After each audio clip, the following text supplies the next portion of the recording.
kati ya tarehe 28 mwezi wa 11 2025 na tarehe 30 mwezi wa 11 2025, TAKUKURU mkoa wa Geita ilipokea taarifa za uwepo wa vitendo vya rushwa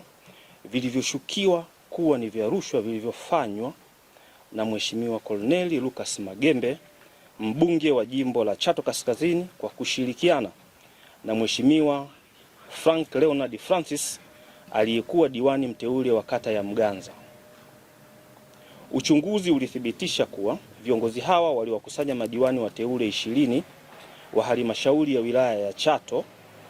katika hoteli ya Lake Zone iliyopo jijini Mwanza na baadaye Serengeti Palace Hotel iliyoko mji mdogo wa Katoro Geita, kwa lengo la kuwashawishi kwa hongo ya fedha, chakula na malazi madiwani hao ili kupiga kura za upendeleo kwa mgombea waliyemtaka katika nafasi ya mwenyekiti wa halmashauri ya wilaya ya Chato. Ndugu wanahabari, katika taarifa nyingine ilidaiwa kwamba Mheshimiwa Pasco Lucas Rutandula,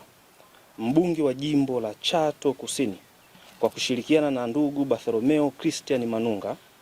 aliyekuwa diwani mteule ya kata ya Bongera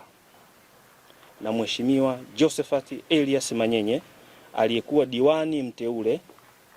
kata ya Bwera, katika kuwania nafasi ya mwenyekiti wa halmashauri ya wilaya ya Chato, walituhumiwa kujenga ushawishi wenye vitendo vya rushwa kwa diwani mteule wa kata ya Muungano Mheshimiwa Njile Charles Mboligo kwa kumpa hongo ili kujiondoa katika kinyang'anyiro cha uchaguzi ili kumpatia ushindi wa wazi Bartholomeo Christian Manunga katika uchaguzi wa nafasi ya mwenyekiti wa halmashauri ya wilaya ya Chato. Ndugu wanahabari,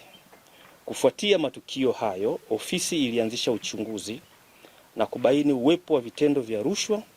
katika mchakato wa uchaguzi huo wa mwenyekiti wa halmashauri ya wilaya ya Chato ndani ya Chama cha Mapinduzi, na kulazimika kuchukua hatua za kisheria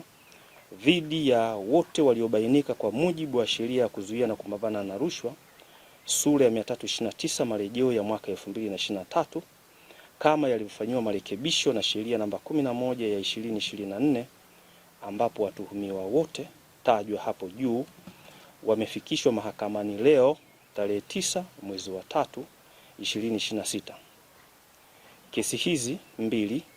zimesajiliwa kwa shauri namba 5100/2026 pamoja na shauri namba 5096 ya 2026 mtawalia.